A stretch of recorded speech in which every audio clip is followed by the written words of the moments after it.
Bonjour, cette vidéo, c'est donc une vidéo expliquant les étapes de la digestion dans les différentes parties du tube digestif. Donc, nous allons commencer avec la bouche. Dans la bouche, dans la cavité buccale, nous allons avoir des phénomènes mécaniques et également des phénomènes chimiques dans la bouche, comme nous l'avons dit dans le cours, avec les dents, la langue et la salive. Donc, on va avoir le broyage. Donc, on va couper en petits morceaux les aliments.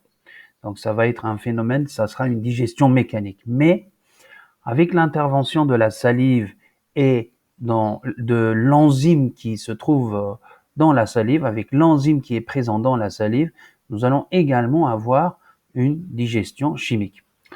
Les aliments qui sont mélangés vont constituer dans la bouche le bol alimentaire et l'enzyme qui est présent dans la salive est donc l'amylase. Et cette amylase, il sera responsable de la dégradation, de l'hydrolyse de l'amidon en maltose. Ensuite, les aliments ou le bol alimentaire vont passer dans l'ésophage, Alors, il n'y a pas vraiment de digestion. Ici, c'est marqué mécanique. Il se passe un phénomène mécanique dans l'ésophage, mais on ne peut pas parler de digestion, ni mécanique, ni chimique. L'œsophage, c'est un organe de transit qui va recevoir de la bouche le bol alimentaire et avec des contractions de ces muscles lisses, c'est des contractions de type péristaltique, il va faire avancer les aliments jusqu'à l'estomac. Donc l'œsophage, son rôle, l'œsophage qui fait à peu près 20-25 cm, son principal rôle, c'est donc de transmettre, de porter jusqu'à l'estomac avec des contractions péristaltiques, de faire avancer les aliments jusqu'à l'estomac. Il n'y a pas de production d'enzymes, il n'y a pas de dégradation chimique. Ensuite, les aliments vont passer de l'ésophage à l'estomac. Nous avons deux types de réactions, deux types de processus dans l'estomac. Un processus qui va être mécanique, le malaxage. Malaxage, c'est-à-dire que avec des mouvements, l'estomac va complètement mélanger le bol alimentaire et tous les aliments qui arrivent de l'œsophage. Mais il ne faut pas oublier que l'estomac, c'est un organe qui, à l'intérieur, possède des cellules qui font beaucoup de sécrétions.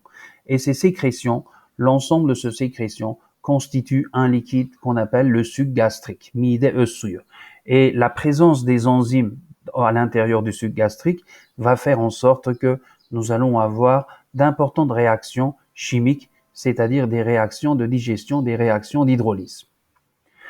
Et il ne faut pas non plus oublier que le liquide qui est donc produit par l'estomac, le suc gastrique, c'est un liquide très acide en raison de l'acide chlorhydrique qu'il contient. Et en même temps, un certain nombre de cellules qui se trouvent à l'intérieur de l'estomac vont fabriquer un mucus qui va lui-même aider la digestion. Et le contenu enzymatique du suc gastrique, nous avons donc des lipases, mais nous avons surtout un enzyme qui a un rôle très très important dans la digestion des protéines, qui dans un premier temps, il est fabriqué sous forme de pepsinogène à l'état inactif et qui ensuite, en raison de l'acidité du suc gastrique, se transforme, il devient actif et se transforme en pepsine. Alors la présure, c'est un mélange d'enzymes qui va permettre la digestion des protéines du lait. Mais ce n'est pas très très important pour nous en ce moment. Le suc gastrique étant un liquide très acide, on l'a dit, grâce à la présence de l'acide chlorhydrique. Donc, qu'est-ce qui va se passer dans l'estomac sur le plan chimique? Nous allons avoir une dégradation, une hydrolyse, un peu des graisses, mais surtout des protéines. Et l'estomac, on va dire que l'estomac, il est spécialisé dans la digestion chimique des protéines. Ensuite, les aliments, cette fois-ci, les aliments dans la bouche, donc on avait formé le bol alimentaire, mais les aliments constituent maintenant ce qu'on appelle le chyme. Et il ressemble à un liquide un peu visqueux, donc le chyme. En turc, c'est thymus. Et les aliments vont quitter l'estomac pour aller dans l'intestin grêle sous forme de chyme, sous forme de thymus. Arrivé à l'intestin grêle, donc ici dans l'intestin grêle, on va pas vraiment avoir de digestion mécanique, des phénomènes mécaniques, mais la digestion, les phénomènes que nous allons observer dans l'intestin grêle, ça sera purement chimique. Et dans l'intestin grêle, nous avons plusieurs liquides qui se retrouvent ensemble. Nous avons le liquide qui est fabriqué l'intestin lui-même, le suc intestinal. Bağırsak öz suyu. C'est un liquide fabriqué par les cellules qui se trouvent à l'intérieur de l'intestin grêle. C'est un liquide qui contient plusieurs enzymes qui vont dégrader des glucides, des lipides. Mais à ce liquide vient de se mélanger un autre liquide qui vient du foie, qui est un organe, je vous le rappelle, un organe annexe, un organe accessoire, on l'appelle aussi, yardımcı organ. Et la bile qui est fabriquée par le foie est accumulée dans la vésicule biliaire et ensuite sécrétée dans l'intestin grêle. Donc nous allons voir mélanger au suc intestinal un liquide qui provient du foie, la bile, et qui ne contient pas d'enzymes à l'exception des autres sucs. Et nous avons un autre liquide qui vient de se mélanger au niveau de l'intestin grêle à ces deux liquides, c'est celui de suc pancréatique. C'est ce liquide qui est fabriqué par le pancréas, qui est lui-même considéré comme un organe annexe et comme un organe accessoire, yardımcı organ. Et le suc pancréatique, pancréas öz suyu, lui-même, comme le suc intestinal, contient plusieurs enzymes qui vont donc continuer à faire la digestion. Alors nous allons trouver donc dans le mélange de ces trois liquides, nous allons trouver saccharase, lactase, pétidase, nous allons trouver protéase, lipase, encore une fois un deuxième amylase. La digestion de l'amidon n'étant pas terminée dans la bouche, cette fois-ci c'est la sécrétion de l'intestin que nous allons trouver un deuxième enzyme amylase. Et grâce à ce composé, donc à ce liquide qui est le résultat du mélange de trois liquides, et avec la quantité des enzymes et la richesse des enzymes qui se trouvent dans ce mélange de liquides, nous allons voir qu'il y a de nombreuses dégradations chimiques. Donc on va voir l'hydrolyse des sucres, des graisses, des protéines. Et nous allons, avec la bile qui ne contient pas d'enzymes, nous allons voir une émulsion des lipides. Donc les lipides vont être plus faciles à digérer, à hydrolyser grâce à la sécrétion de la bile, mais qui normalement ne contient pas d'enzymes. Voilà, et il ne se passe pas seulement de la digestion au niveau de l'intestin, je vous conseille de regarder ce tableau.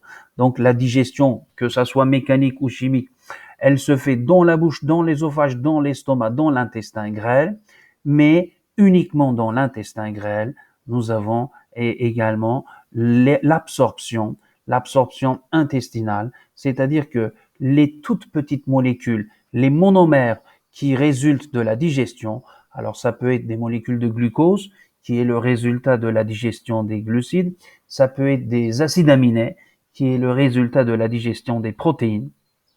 Vous savez que les protéines sont formées des acides aminés, de l'assemblage des acides aminés. Donc toutes ces petites molécules sont maintenant prêtes à passer, à traverser la barrière intestinale pour aller dans la circulation sanguine. Et nous allons voir ça avec des schémas. Et nous passons ensuite dans le tube digestif de l'intestin grêle au gros intestin.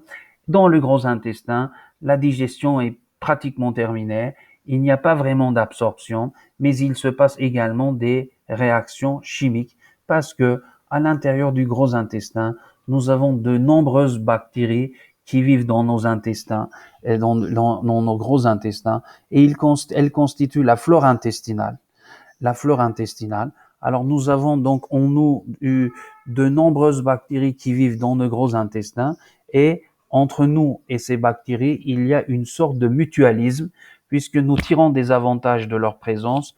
Elles tirent un avantage d'être du fait d'être dans nos gros intestins. Voilà. Et grâce à ces bactéries, donc il y aura des fermentations, des fibres alimentaires, donc d'acide lactique, et on va voir qu'il y a une réabsorption d'eau et une absorption de sels minéraux. Et tous les aliments non digérés, et comme je l'ai dit dans le cours, va être donc rejetés à l'extérieur du corps en passant par le rectum et l'anus. Donc ils vont être rejetés sous forme d'excréments. Nous allons ajouter à cela un autre petit schéma, donc à peu près la même chose. Donc vous avez 4 couleurs différentes. Vous avez en vert, en vert est représenté la digestion des protéines. En violet est représenté la digestion des protéines. Pardon, en vert, donc c'est la digestion des glucides. En violet, c'est la digestion des protéines. En jaune, c'est la digestion des lipides. Et n'oubliez pas que dans ce que nous mangeons, eh bien, il y a des acides nucléiques et il y a aussi la digestion des acides nucléiques. Voilà. Alors, quand on regarde le tableau vert, c'est le plus grand tableau, le tableau le plus haut, parce que la digestion des glucides commence dans la cavité buccale et donc il ne se passe rien dans l'estomac, mais ensuite continue dans l'intestin grêle avec les enzymes de pancréas, mais également avec les enzymes de l'intestin lui-même, c'est-à-dire du suc intestinal, tandis que la digestion de protéines, à part la digestion mécanique, il ne se passe rien dans la bouche, mais la digestion chimique des protéines commence dans l'estomac avec la pepsine. Ensuite, dans l'intestin grêle, cela continue avec trypsine pancréatique, chymotrypsine, des enzymes qui proviennent du pancréas. Voilà. Et ensuite, d'autres enzymes interviennent. Et pourtant, la digestion des protéines ne se termine pas. Elle continue encore, toujours dans l'intestin grêle, avec l'intervention d'autres enzymes, jusqu'à ce que nous obtenons des acides aminés, c'est-à-dire des toutes petites molécules, des monomères.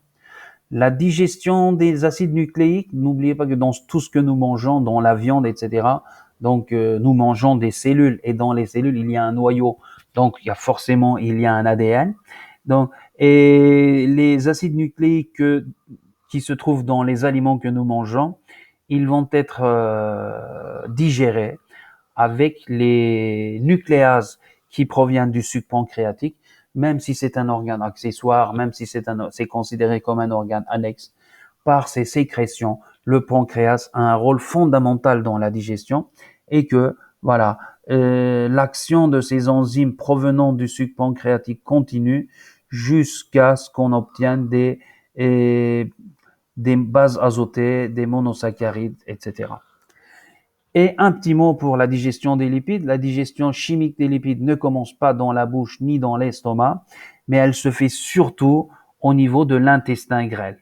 Et ce sont les lipases, encore une fois, qui proviennent du suc pancréatique, qui va donc réaliser la digestion chimique des lipides avant leur absorption au niveau toujours de l'intestin.